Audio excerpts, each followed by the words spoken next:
All right, so I have a whale head here, and there's a couple different ways to go ahead and get skin thickness. The one I was talking about earlier was to do the old brush insert, let's say cylinder, and go ahead and insert what do they call this? A subtractive cylinder. So if I turn double off, it's going to appear inverted. So I'm just go ahead and turn double on, which for you will be under the very bottom here, display properties double. And if you go over here to your Dynamesh properties under geometry, Dynamesh, and the resolution's at 448 I mean. And if I go to create a shell with a thickness, and go ahead and clear that, then hit create shell. And then, okay, is that thickness enough? No, then you got to go back here and crank this up, and then hit create shell again. It's like, okay, that's skin thickness, but I got a bunch of crap in here, so I got to go in here, isolate that, Control-Shift-Tap, and then you want to do maybe a polish by features open circle, which for you will be deformation. Polish by features with an open circle, just click that, and then you just crank that to the right.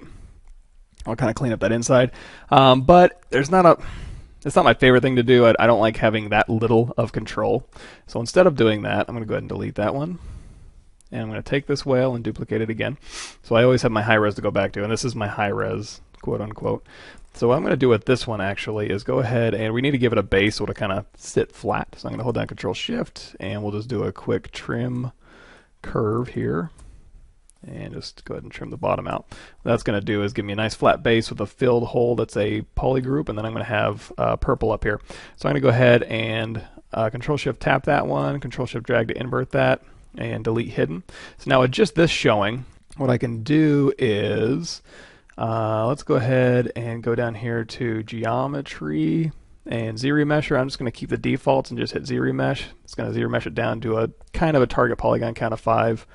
But since I have adaptive up, it's going to kind of cheat a little bit to give me animatable edge loops. And if this is taking too long, you can decimate it down and then run this. If you want to go half, in fact, I'm going to turn the ZRemesher adaptive size down, hit half, and hit ZRemesh again. There we go. So I can just keep doing that as much as I want to, really. And now what I can do, since it's so low res and it's still nice and flat here, I can go into QMesh, and we'll just QMesh polygroup all, pull in the skin thickness, and of course you want to go to the very bottom here and choose flip. And now you can look in here and go, okay, do I want it this thick? If I don't, I can QMesh another polygroup, but then if I hold down Shift, it'll actually push and pull instead of QMeshing. So you can make it thinner, you can make it thicker. And once you're happy with that, I mean, you can always go back and change this, which we'll do in a second. Once you're happy with that, you can just Control-Shift-Tap this green one here, and then turn back on your high res, and then we can do a project all. And then I'm going to bring everything back, and to keep this base nice and flat here, I'm going to do a crease polygroups, which will be under crease polygroup here. So as I subdivide, I'll keep that nice and creased. So I'm going to hit Control D, isolate just this green part again, and hit project all. Bring everything back, Control D, isolate the green part again, hit project all. And now you can just hit Control D, Control D, Control D all the way up and then hit project all, but I find that this way is a little bit more accurate.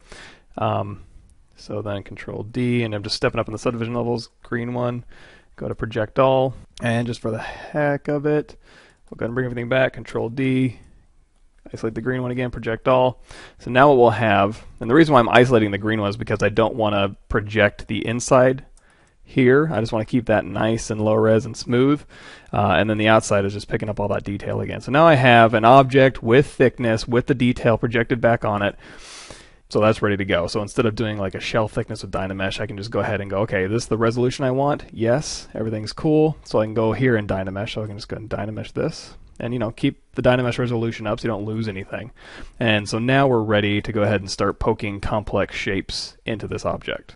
And to do that, let's go ahead and just do a quick refresher with our polyplane 3D here, make polymesh 3D, and then we're just going to hit Control D up to like subdivision level 5, I suppose, and then we'll go to alpha import. There we go. So now we have an alpha in here, and we can take that. So if we hold down Control, and we'll change this to drag rect, and grab that alpha, you can just go ahead and grab that out, and make sure your focal shift is turned down to -100 when you have Control selected here. Incidentally, if you do have it on a square here, you can go down here to masking, mask by alpha, and then you can just do a mask by alpha if you have an alpha loaded in here. There you go, and I'll just go ahead and mask that alpha because it does have UVs on here, so if that's useful to you. So now that we have that, we can go ahead and hit Control W, and then Control Shift to isolate these shapes here, and then we're going to delete lower. And now, like I was saying before, I have a macro for polish polygroup borders, but the manual way to do that is just go in here to masking, turn off everything but border, mask by the border, invert that mask, and then just go into your polish by features open circle and just clean up those edges a little bit. And the only reason you would do that is if you want to ZRemesh this. You don't have to ZRemesh this. In fact, if you want to, there's a couple different ways to get skin thickness. You can go either to extract here and turn off smoothness, give it a skin thickness and hit extract, and that'll give you a nice smooth skin thickness here. You can go ahead and actually probably ZModeler will work for this just fine. So if we go ahead and let's say extrude instead of QMesh, just because we got some weird triangles here. Extrude polygroup all. Just kind of pull that back and then go ahead and flip your normals.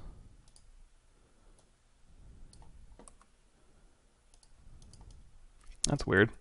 It didn't give us thickness. It just went back through. Another thing you can do is you can go ahead and do a morph target, store a morph target, and then if you hit Shift S, that'll save a snapshot, and then you can kind of move this. There we go. Turn on double. So delete morph target, store morph target, Shift S to save a screenshot, and then hold down Shift. And then you might have to tap your document to see the skin thickness. But anyway, if you want it that thick, then you can just go to Create Difference Mesh, and then come up here. There's your difference mesh here. Hit Control N, and it looks like it needs to be flipped. There we go. So just flip that. So now you have a front and a back polygroup with a thickness polygroup. So that's just a couple different ways. You don't have to ZRemesh. You can ZRemesh if you want nice geometry in here, but it's probably not necessary for what you're looking for, so you can probably skip that step. So how do we apply this to the whale? Well, this is the Dynamesh with skin thickness. So what we need to do is we have a mask pin over here. Go ahead and select this alpha. And you need to, I'm going to turn X off. It needs to be high resolution enough to kind of get this detail on there. So I'm just going to up this resolution here. There you go, 3.815. Now, we do still have those polygroups inside, middle, and outside while we're Dynameshing. So if you want to, what you can do is hold down Control Shift and just tap this outside one. Well, let's go ahead and duplicate this one off. And that's our original. And then we want to tap the outside green part, delete hidden, and now we can use this just like we used that polyplane. So if I hold down Control and drag out our shape here, and then hit Control W, and now you can just isolate that. Now you can go ahead and drag out all your masks and then do this all at the same time, or if you want to, let's go ahead and undo that. You can just like duplicate a bunch of these things, and then every time you go to make a new mask, you can do it on a new skin. So we'll go ahead and mask this out here. And then hit Control W. And then we need to isolate the flower parts.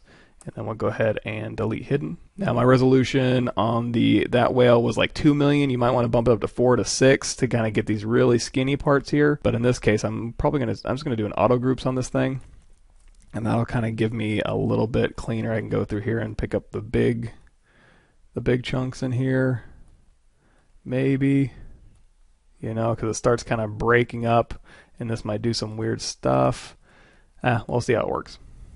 So hit Control W, and then let's go ahead and do our mask borders, invert that, go ahead and polish by features, open circle, so that it kind of clean up the edges here. So Control W, isolate that, delete hidden.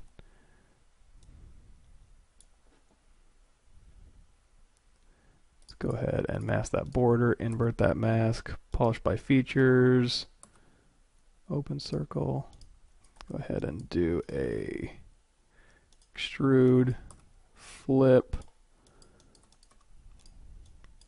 And now I need to Control Shift tap this top one here.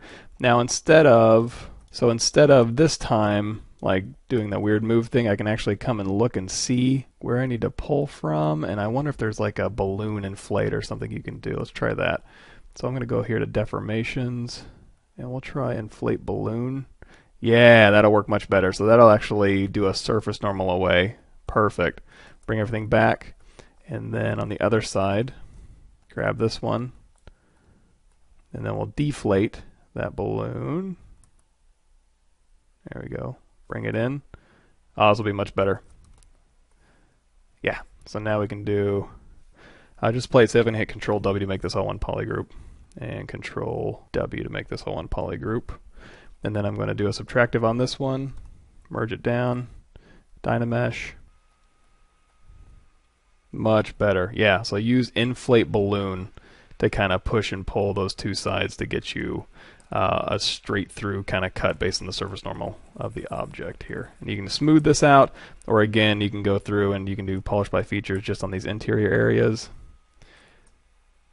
If that gives you jaggies, you can just do polish by features here with everything showing, and then you can go through as well as and get some of your detail back, or you can just project detail back by bringing the whale back. You can go B, Z project brush, and then you can just hold down Alt, or don't hold down Alt depending on what you want to do, and you can just go ahead and start sculpting your detail back. So you don't really lose anything.